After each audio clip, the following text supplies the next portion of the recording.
আসসালামু আলাইকুম, আনিশা কিচেনে সকলকে স্বাগতম। আজ আমি সবার আবদারে বানাবো মুচমুচে ধনেপাতার চপ। দোকানের থেকেও কিন্তু বেশি মুচমুচে হয় এই ধনেপাতার চপটা, আর খেতে তো দুর্দান্ত লাগে। একবার হলেও আপনারা এভাবে একবার বানিয়ে দেখতে পারেন। আমি যেভাবে বানিয়েছি সেম প্রসেস যদি আপনারাও ফলো করেন তাহলে আমার মতোই কিন্তু আপনারাও রেজাল্ট পাবেন। তো কথা না বাড়িয়ে চলে যাচ্ছি মূল রেসিপিতে। আর একবার আওয়াজটা নিজে কানে আপনারা শুনুন কতটা মুচমুচে।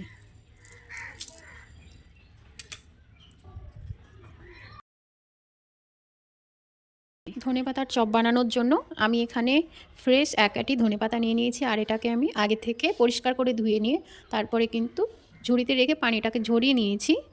এখন হচ্ছে এর গোড়াগুলোকে আমি কাঁচি দিয়ে কেটে ফেলবো। এভাবে গুছিয়ে ধরলে কিন্তু একবারে কেটে ফেলা যায়। আজ শুধু আমাদের নিজের বাড়ির জন্য এই ধনেপাতার চপ বানাচ্ছি না, পাশের বাড়ি কাকিদের জন্য বানাচ্ছি। ওরা একদিন চপ কিনতে গিয়েছিল দোকানে, কিন্তু দোকানে গিয়ে বেচারাদের মন খারাপ, কারণ ধনেপাতার চপ পাইনি। চায়ের কাপ মেপে নিয়ে নেব বেসন। এখানে আমি 2 কাপ বেসন নিয়ে নেব।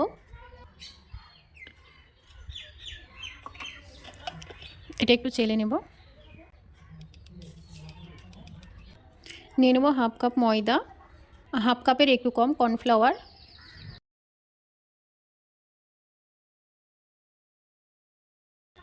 এবার দিয়ে দেবো চালের গুঁড়ো। যেই পরিমাণে আমি কর্নফ্লাওয়ার নিয়েছি সেই পরিমাণ অনুযায়ী চালের গুঁড়োটা নিয়েছি। এবার দেবো একটু বেকিং সোডা, হাফ চা চামচেরও একটু কম। এবার শুকনো উপকরণগুলো একটু মিশিয়ে নেব।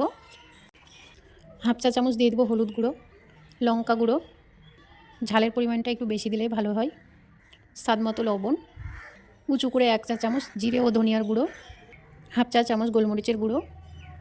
এবার এতে দিয়ে দেবো একটু কালো জিরা, একটু মিশিয়ে নেব।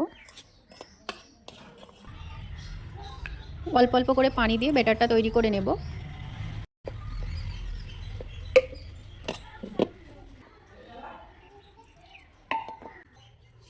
সব কিছু চেলে নিয়ে যদি এই ব্যাটারটা তৈরি করা হয় তাহলে কিন্তু স্মুথ একটা ব্যাটার তৈরি হয়। আর যদি লবণটা কম হয় পরে টেস্ট করে আমি দেখে তারপরে অ্যাড করে নেব। আর একেবারে পানি ঢেলে কিন্তু এই ব্যাটারটা তৈরি করতে যাবেন না, নয়তো অনেকটা পাতলা হয়ে যেতে পারে। অল্প অল্প করে পানি দিতে হবে আর এই ব্যাটারটা তৈরি করতে হবে। আর দেখতে হবে যে কোনো রকমের দলা দলা ভাব না থাকে, একেবারে স্মুথ ব্যাটারটা হয়। ওরা যখন দোকানে গিয়ে ধনেপাতা চপ না পেয়ে বাড়ি ফিরে আসলো, আর আমার কাছে এই আবদারটা করে বসলো যে তোমাকেই আজ ধনেপাতার চপটা তৈরি করে খাওয়াতে হবে। ছোট্ট একটা আবদার করেছে, তো সেটা রাখবো না তাই কখনো হয়। আর ব্যাটারটা তৈরি করতে হবে খুব বেশি পাতলাও না, আবার খুব বেশি ঘনও না, একেবারে মিডিয়াম হবে। লবণটা একটু কম আছে, আমি টেস্ট করে দেখলাম, তো এখন আমি লবণটা অ্যাড করে দিচ্ছি। এবার ভালো করে মিশিয়ে নেব। আর এই কাপের 2 কাপ পানি লেগেছে এই ব্যাটারটা তৈরি করতে। মিশিয়ে নেওয়া হয়ে গেলে আমি এখন এটাকে ঢাকনা দিয়ে ঢেকে কিছুক্ষণের জন্য রেস্টে রাখবো। রেস্টে রাখলে কি হয়, পকোড়াটা বেশি মুচমুচে হয় আর খেতে কিন্তু দুর্দান্ত হয়। এখন হচ্ছে চপগুলোকে ভেজে নেওয়ার পালা। তো আজ আমি চপগুলো ভাজবো উনুনে।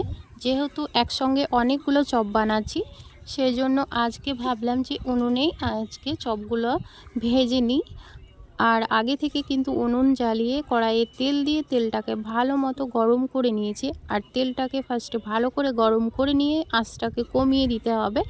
এখন হচ্ছে চপগুলোকে বেসনের গোলায় ডুবিয়ে উল্টে পাল্টে লাল করে ভেজে তুলে নিলাম। আর এখন একটা প্লেটের মধ্যে সাজিয়ে নিচ্ছি। দেখুন কত সুন্দর হয়েছে, যেমন সুন্দর খেতেও কিন্তু তেমনই হয়, আর দারুণ মুচমুচে। এটা দোকানের থেকেও বেশি মুচমুচে হয়।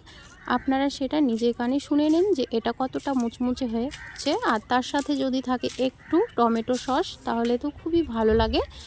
আর এই রেসিপিটা আপনাদের কেমন লেগেছে অবশ্যই কমেন্ট করে জানাতে ভুলবেন না।